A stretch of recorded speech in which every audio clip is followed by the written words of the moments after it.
Hello, we're in the greenhouse again today. I don't know if you can hear it, but it's raining. It was raining all day yesterday, it's raining today, we can't get outdoors. We're still getting forecasts for frost, and there isn't enough room in here to swing a cat.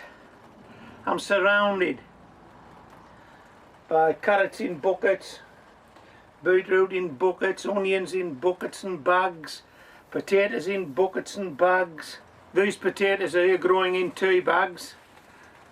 These potatoes here growing in shopping bags. There isn't enough room to do anything really, and my tomatoes are ready to come out. I'm ready to get those outdoors now, get them into the greenhouse.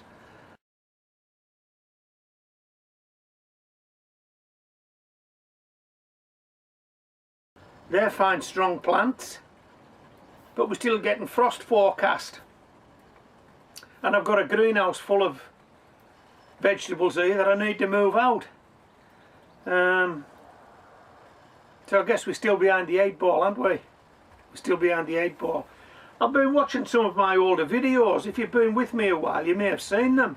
Can you remember some years ago I tried to grow some mushrooms? Can you remember that video? It was an half-hearted attempt. I actually sent for the mushroom kit. I didn't really know what to expect when it arrived, but when it did arrive there were some instructions with it, and I thought, I'm not going to do this. I think I might have wasted my money. I'm fairly sure it talked about sterilising straw. Well, I had no means of sterilising straw. There was no way I was taking it indoors to try and do it, and I couldn't do it outdoors, and we needed horse manure, and we needed this and we needed that, and right away I thought, no, I won't be able to do this. But what I tried to do was, I thought, well, I wonder if I can just give this a go without actually following the instructions to the letter. So those blue crates that I have, the spent mushroom crates that you'll have seen on my videos, you've seen them on lots of videos now, lots of people use them. I actually lined one of those with some weed fabric, weed membrane, and filled that up with a mix of straw and horse manure, and inoculated it with the mushroom spawn, and then stood it outdoors. In fact, I had 2 or 3 crates going, and I thought that might work. And week after week, month after month, I kept looking and I couldn't see anything, and eventually I gave up the ghost. I think I ran with it for about 8 months, and I couldn't see anything developing, and I lost patience basically. But I'd looked at other mushroom growing videos on YouTube, and I saw that sometimes when you actually discard the mushroom compost, mushrooms grow. People have just thrown it on the borders in the garden, and then the following year there's a couple of mushrooms pop up there, and I thought, yeah, well, I'm not going to throw this out, I'll use it on the raised beds. So I just emptied the crates out onto a raised bed and raked it out. Fingers crossed something might come of it. Well, nothing did. Nothing did. So that was the second disappointment. Nothing did. But we were fast approaching April of the year, and I was looking for something to make an April Fool's video about, because I like doing that. You know, we have a laugh, don't we? So I thought, I know what I'll do.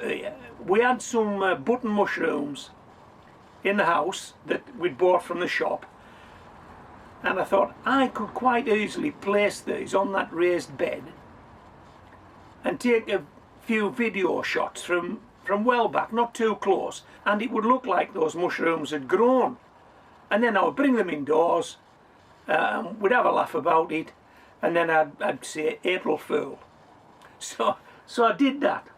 So that was 1 year. The following year, I actually found some wild mushrooms. I'd been out walking and I found some field mushrooms, and I brought those home. Oh, and incidentally, you are going to see some video in this video of mushrooms growing in my garden. Just hang fire, I'm building up. So I brought those field mushrooms home, and I thought we could have another go at a leg puller. Yeah, we could do another video where I pretend I've grown mushrooms in the garden.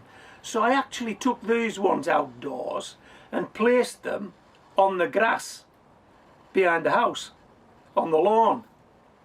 And then I took a bit of video of that, a few photos of that, and said, hey look, I've got mushrooms, blah blah blah. Brought them indoors, and then I coughed. I owned up, yeah, no, I didn't grow these. These were field mushrooms that I've found. I've brought them home. I'm going to have them later. I'm going to eat them later. So that was another laugh I had about mushrooms. And then it happened. The following year. Karma. Watch this bit of video, then come back to me.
what do you think? Karma. It has to be. It has to be. I'd tried different things to grow mushrooms and failed miserably, and after living in this property and growing in this garden for 2 decades, mushrooms appear. First time ever. That's got to be karma. Now if it isn't karma, you explain to me why mushrooms had never grown in my garden, in my lawn, for 20 years, and yet a couple of years after I try to grow mushrooms and then produce a couple of fun videos about mushrooms, they actually start growing. Is this possible? Let me run this by you. Is this possible? I need the people who grow mushrooms to tell me if this is possible. People who understand mushrooms. When I took those field mushrooms out and put them on the grass in the garden, is there any chance that I spread some spores from the grills of those mushrooms? Is there any chance that something fell from those mushrooms onto my grass and then later produce mushrooms? Hey, I have no idea. I have no idea, but I do like the idea of karma. I definitely like that idea. Okay, so I hope you've enjoyed this video. This is Homegrown Veg signing out, but before I do, it won't be long we do another update on these shopping bag potatoes. I think you'll agree this potato growing in tea bags has taken off. We'll be doing an update on that, and we'll be doing an update on everything else I've got growing here at Homegrown Veg. This is Homegrown Veg signing out.